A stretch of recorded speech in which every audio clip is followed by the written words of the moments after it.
I woke up this morning in a abnormally nervous, anxious state.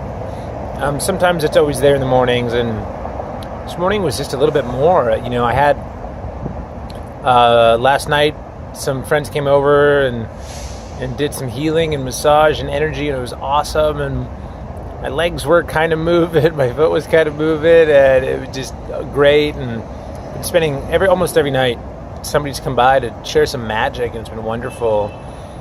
And then I woke up this morning, and my leg wasn't moving the way that it did the night before, and I started to feel a little bit of woe. And I'm going to be going home in a couple weeks, and starting to think a little bit about the future, and every now and again I get a new thought of something that I might not be able to do in my current condition, and usually always with the family, especially with the kids. And I had this thought this morning of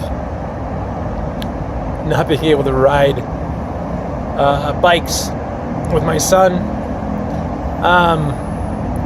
and I was like, oh, that's right, there's that, there's a new thing. And it kind of went off the rails a little bit today in terms of composure or encouragement. And I actually had the feeling it started to unravel a little bit, and it just touched the point where I thought I was a prisoner in my body. How do I get out of this? And just really dipping into the darkness. And so, I worked with my therapists, the physical therapist, whatever, and it's like, oh, you're allowed to have these moments, and it's okay, it's part of the process. And absolutely, I know that there's a lot of healing to be done with this, and emotional outpouring, and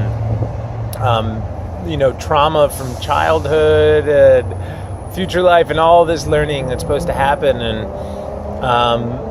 inside of that, I come back to the question of, in belief and in trust, how is there room for that? And that's something I still look at. And so feeling a little just whelmed today. I just came outside. It's the first time I've been outside in maybe 3 days, because it's been sort of gloomy. And there's something about being able to breathe fresh air. And it's not like all of a sudden everything just got so much better. But there is something about it's just feeling the actual essence of life. Being able to breathe without hyperventilating, and take in the sounds and the energy, and then thinking about my son right now.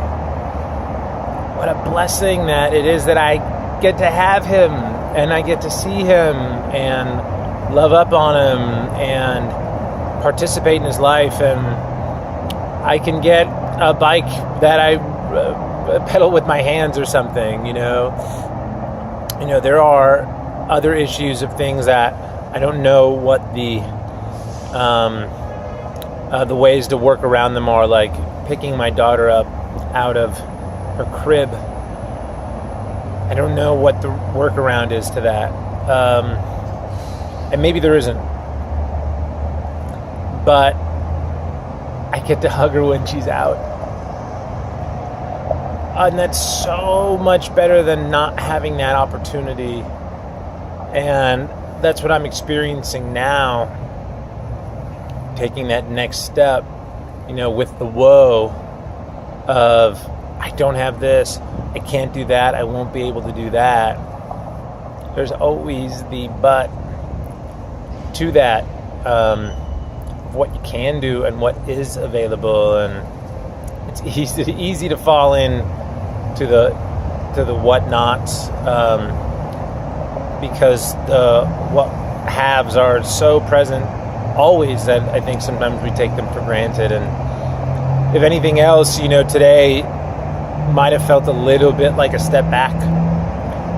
But even just being here, processing it, recognizing how much massive love and appreciation I have for my children and I have for my wife, and whatever struggles will be there are not eternal and they're temporary, and we will find our ways through that.